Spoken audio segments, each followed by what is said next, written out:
Hey everybody, what is going on? I am Maximus Rex and this is Big Baby Reviews. Today is Monday, it is Mark Silvestri Day, and we are back with Mark Silvestri, as if you remember last week's review actually focused on Wolverine 51, which was a fill-in issue artistically, Andy Kubert coming in, but it was also not kind of an interjected story or a one-off. It was actually the first part of a three-part series, The Crunch Conundrum. This is part 2.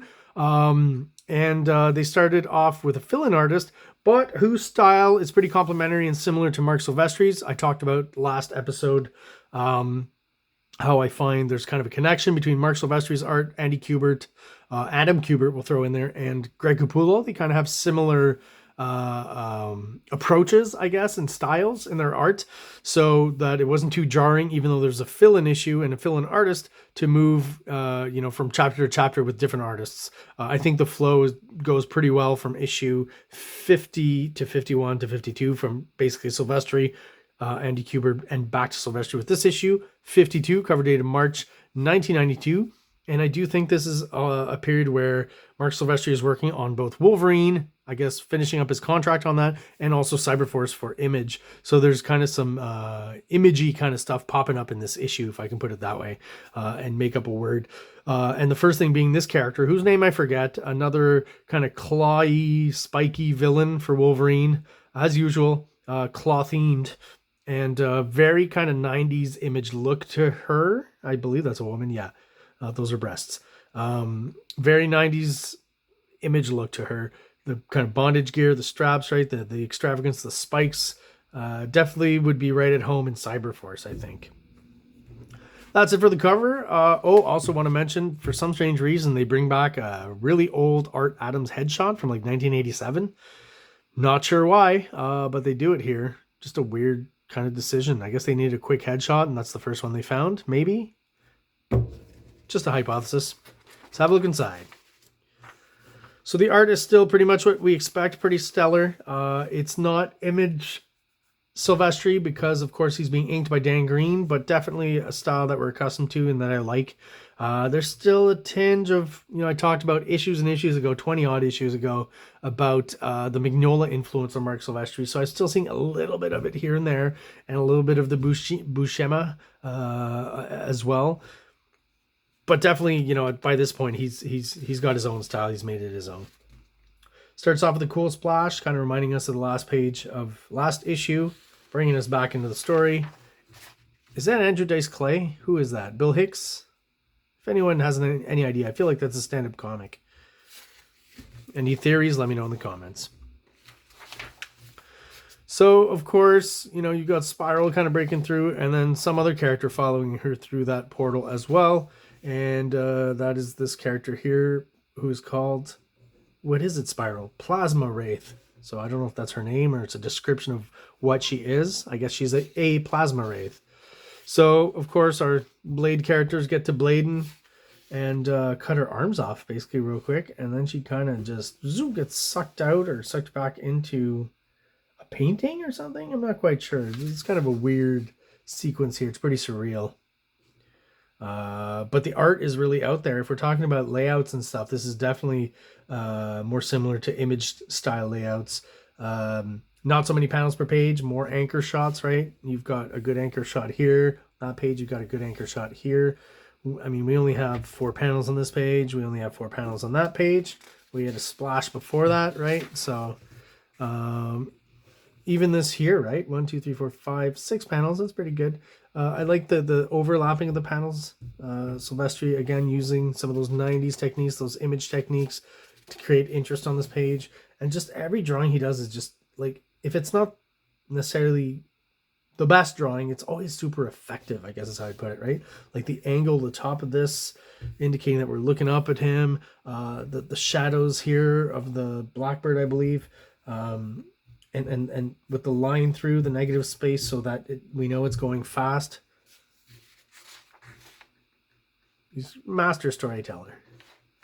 Like, here's his establishing shot. We know we're near a motel and maybe some small town flying over. Like, it's just great stuff. LCD is back to looking like a little girl. Because she's supposed to be young, even though she's a robot. So we've got Spiral here freaking out. I think she's cutting into the TV so that this plasma wraith can't come through it again. I don't know. There's some poltergeist influence here or something. This sequence is always fun. I forget what you call those.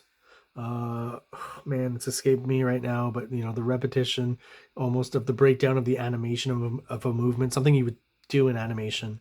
Really well done here. We get another shot of whoever was on that TV. Again, not sure who this here it's meant to be here. It almost looks like the singer from Typo Negative all of a sudden. Not any archetypal stand-up comedian I know. Maybe Bill Hicks? I don't know. The Man in Black, right? For a while he was kind of seen that way with his black tux.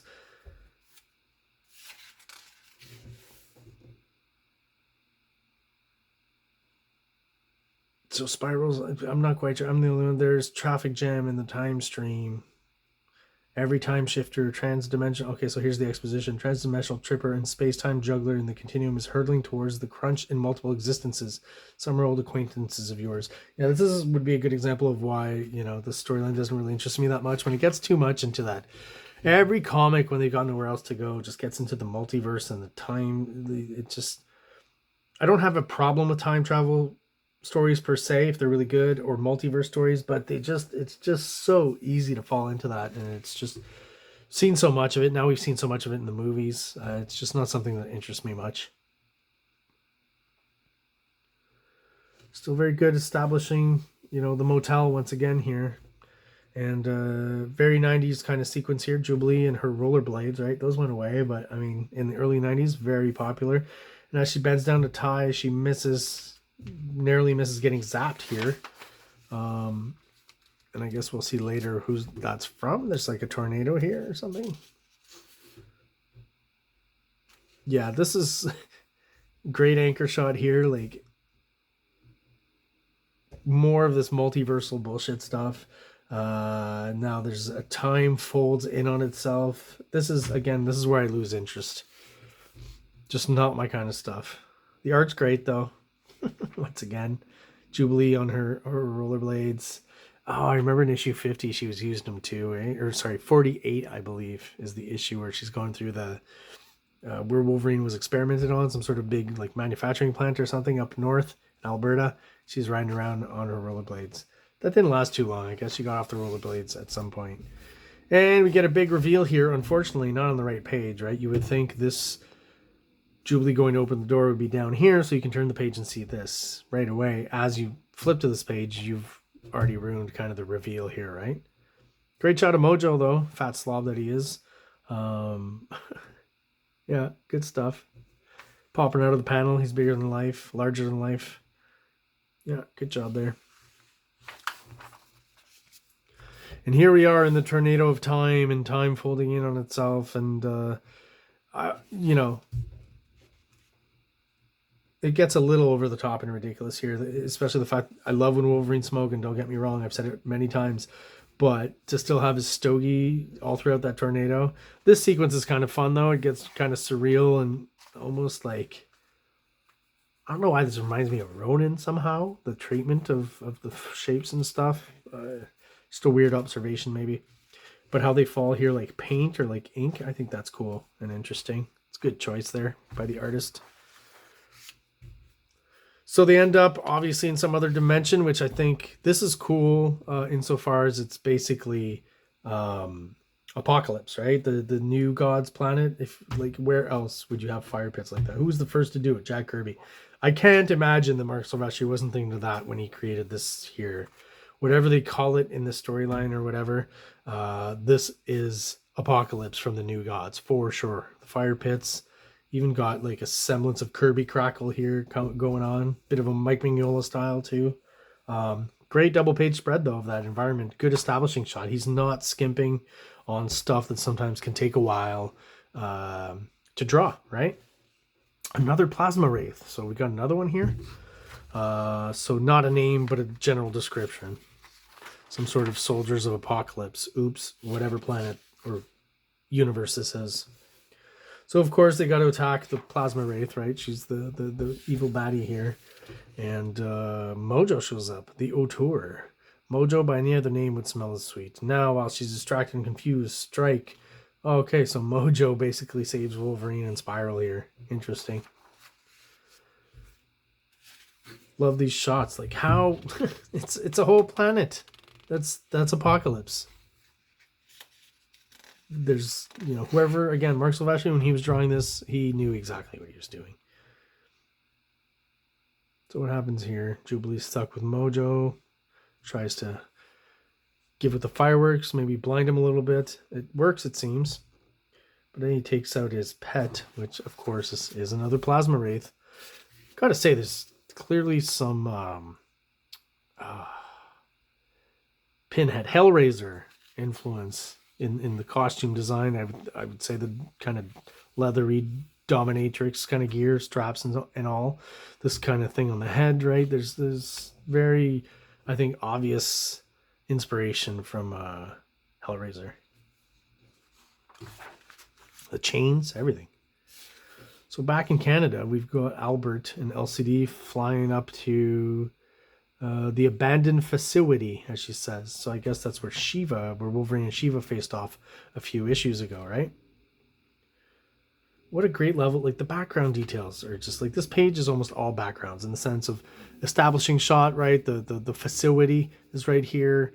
The fence, the grass, like, you know, setting the scene, the jet coming in, showing all these dead people here. This is all just background, right? Some sort of, you know, cemetery that's left overflowing, I guess. And now they're inside the ship, like very illustrative shot of this, what is his name? Creature of the Night, Hunter in Darkness or something like that. He's basically tagged along with LCD and Albert, right? This whole ship, the interior, awesome. I love it. Like, I'm more into the background details on this page than anything else. You know, more good depictions of the characters, but look at the stuff inside here. Like, this background stuff, just great. Really well done. We'll talk again real quick about the production value. This is my favorite period. Look at, like, the newsprint is good quality. The color sits perfectly. There's no bad registering. Everything's lining up.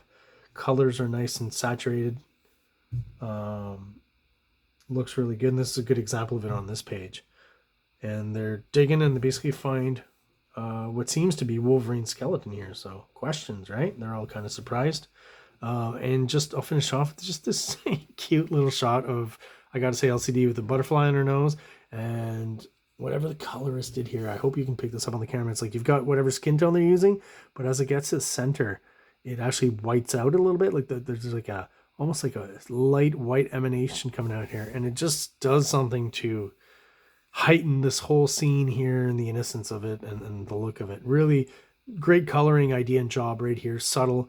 To highlight the effect, and the butterfly on her nose, I think, is just kind of subtle but really well done.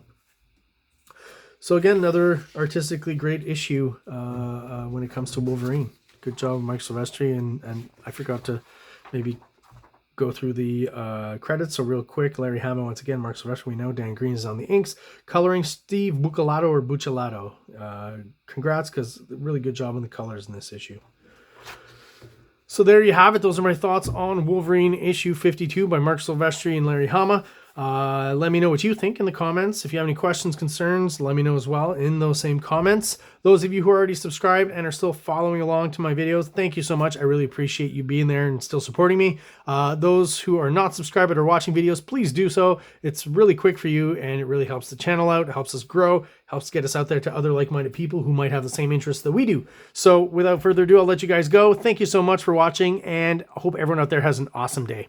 King Comics presents Big Baby, Volume 1, Issues 1 to 13, 204 pages of story and art. King Comics also presents Star Crasher one-shot, 32 pages, cosmic sci-fi surrealist adventure. You can find these fine comics at kingcomics.ca, at MaximusRex13 on Instagram, or on Facebook, MaxRex or Big Baby. Like! Subscribe! Like! Subscribe!